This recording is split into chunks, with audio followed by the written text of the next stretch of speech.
I'm coming out of my cage and I am doing just fine because the Buffalo Bills are back in the AFC Championship game for the first time since 2020 after they defeated the Baltimore Ravens by a final score of 27-25 Sunday night at Highmark Stadium.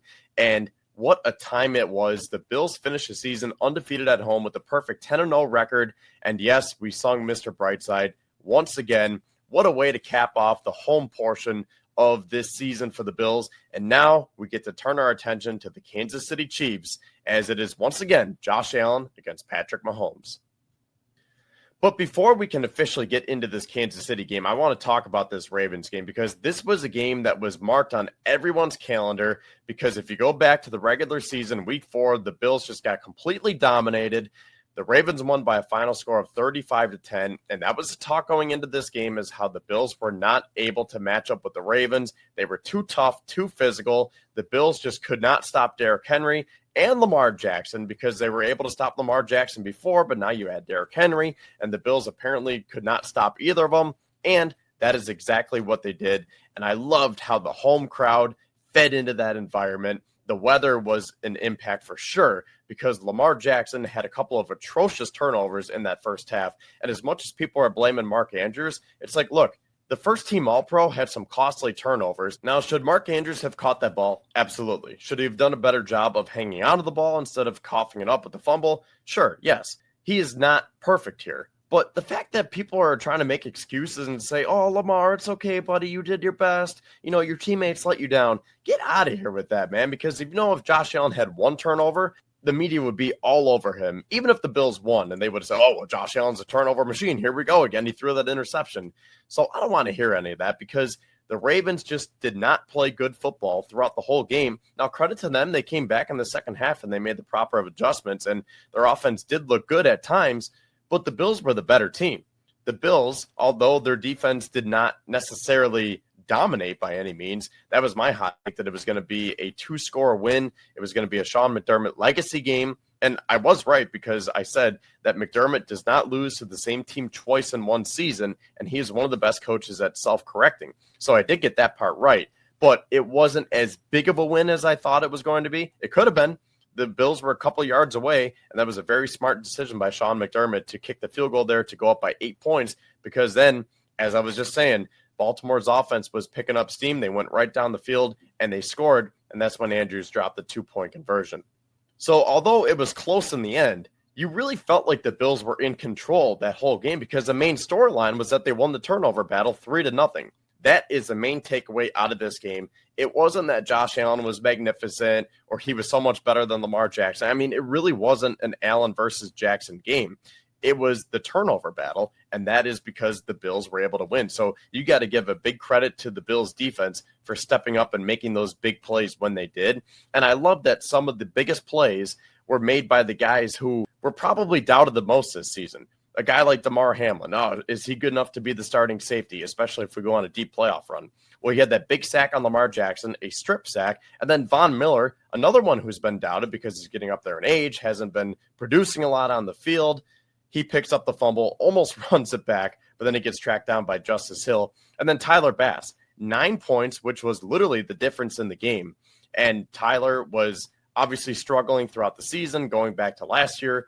Same divisional round, same stadium, the same stakes, everything. And he came through big time. So 9 points for Bass as he kicked the Bills into the AFC Championship. And last but not least, Sean McDermott, because like I said, I really like the fact that he did go for the field goal there. Now, after the game, if it was 4th and goal from the 1 or the 2, then he probably would have gone for it. But that was a long 2 or a short 3. And that's where I think you need to take the points there, make sure that you can go up by 8 so that the Ravens don't go down the field, score, and then you're suddenly losing. And then you have to go on a game-winning drive. Now, the one thing that I will say is that for as much as people are saying, oh, Mark Andrews cost the Ravens the season, the Bills still had 1:33 and 2 timeouts left for Josh Allen to go down the field. And if Bass was kicking the way he was, I really think that the Bills could have walked it off 30-27. But you know what? Luckily, we don't have to worry about that. Now, one thing that I will say about Josh Allen and Lamar Jackson before I get into my final takeaway here is check out this stat. So, career postseason touchdowns. In 12 games, Josh Allen has 31 total touchdowns. In 15 games combined, Lamar Jackson and Joe Burrow have 23 total touchdowns. So, you know what? To all the Ravens fans who were coming after me and other Bills Mafia throughout the week, and, Bengals fans are always chirping too, our quarterbacks are not the same. Josh Allen is a different animal. He had 2 rushing touchdowns against the Ravens, and now I was shocked when I saw that he only trails Steve Young by 1 rushing touchdown for the most postseason rushing touchdowns by a quarterback all time. Josh Allen is just a different beast, and we get to see that in Arrowhead Sunday night. Now, the thing that I want to end with here, my final takeaway, is that it really seems like this could be the Bills' year, because I mentioned last week how they're getting contributions from the unsung heroes like Mac Hollins and Alec Anderson and Ty Johnson, who had that big rush at the end of the game to officially seal the deal. But the other reason why I think that this could be the year is that normally Mark Andrews would have caught that.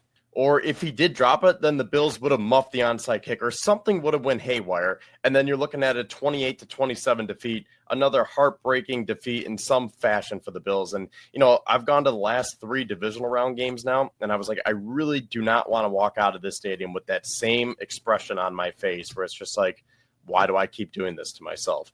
So it really seems like this could be the year for the Bills because now, again, credit to the Bills. They made the plays when they had to. The defense stepped up. They forced 3 turnovers. But you also need a little bit of luck at this point in the season. And normally the Bills do not have that luck. Usually it's going against them. So the fact that we did have that luck last night, I was almost kind of shocked.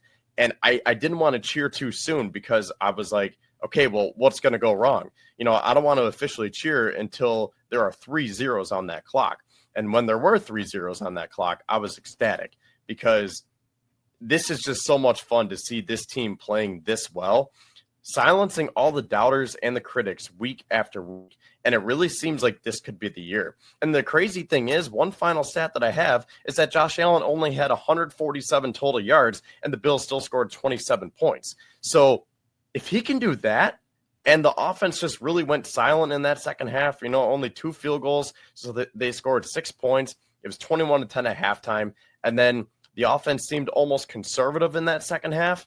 Let's just empty the tank on the Chiefs next week, and then hopefully for the Super Bowl. So that'll do it for another edition of Cuse's Corner. Make sure to tune in live to the Built-In Buffalo Network throughout the week as we will have coverage leading into this huge matchup between Allen and Mahomes once again. Make sure to subscribe to my personal channel, Kevin Siracuse, on YouTube. Be sure to follow me on Twitter at Kevin_Siracuse, and be sure to follow Built-In Buffalo on all of our platforms. We'll talk to you guys throughout the week. Go Bills.